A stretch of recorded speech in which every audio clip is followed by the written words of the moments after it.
की ज्यांनी आम्हाला संघर्षाच्या काळात साथ दिली, नुसतं डिजिटल लावून पुढं करणारा कार्यकर्ता नाही, खऱ्या कार्यकर्त्यानं स्वतःचं रक्त जाणून हे आंदोलन यशस्वी करण्यासाठी मदत केली, त्या आंदोलकांचा पहिला सत्कार केला, त्यांचंही मी अभिनंदन माझ्या राष्ट्रीय समाज पक्षावतीनं करतो. बांधवांनो, आम्ही शेतकऱ्याच्यासाठी लढत असताना आपण मंडळींनी तुमच्या ताकदीमुळे महाराष्ट्र सरकार नमलं. सर्व विजय झालेला नाही, अजून आपण 80%च विजयी झालो, 20% विजयी झालो नाही.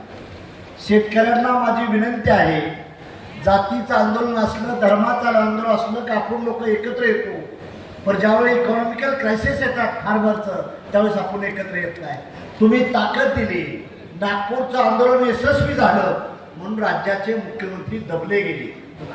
2.5 तास डिस्कशन चाललं होतं. चटप साहेब होते, जावंदे साहेब, मुख्यमंत्री शब्द मानायला तयार नव्हते, परंतु तिथं आम्ही हटलो नाही, पण आमच्या विरोधात षडयंत्र करण्याचा प्रयत्न केला. बॅगा आम्ही घेऊन गेलो, त्या बॅगेत म्हणजे पैसेच खाय गेलाय.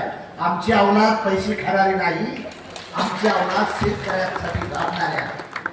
94ला माझा, बच्चू कडूचा आणि राजू शेट्टीचा सत्कार पुण्यामध्ये घेतला होता, बुद्धिजीवी. त्यावेळेस आम्ही आमदार, खासदार, मंत्री नव्हतो. सत्ता असली काय गेली काय, सत्ता निर्माण करणारी माणसं आम्ही आहोत, हे विसरता कामा नये.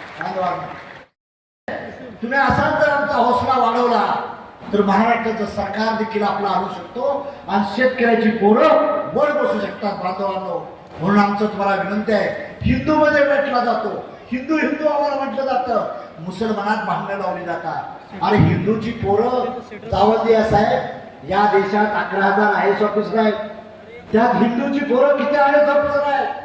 या देशात 12,000 जेज आहेत, त्या जेलमध्ये किती पोरं आहेत? या देशात उद्योगपती आहेत, त्या उद्योगपतीमध्ये हिंदूची पोरं किती आहेत? किती जणांच्या घरांच्या हेलिकॉप्टर आहे? बच्चू कडूच्या घरी हेलिकॉप्टर नाही, जावंदे साहेब तुमच्या घरी नाही, वामनराव चटप तुमच्या जावयाच्या घरी चॉपर नाही. हेलिकॉप्टर चॉपरची मालक कोण आहे याचा विचार आपण मंडळींनी केला पाहिजे. म्हणून आमच्यासारख्या माणसाच्या हातात जर सत्ता दिली तर अजून शेतकऱ्याचं भलं होऊ शकतं का नाही? भलं होऊ शकतं का नाही? तुम्ही मतात परिवर्तन केलं पाहिजे.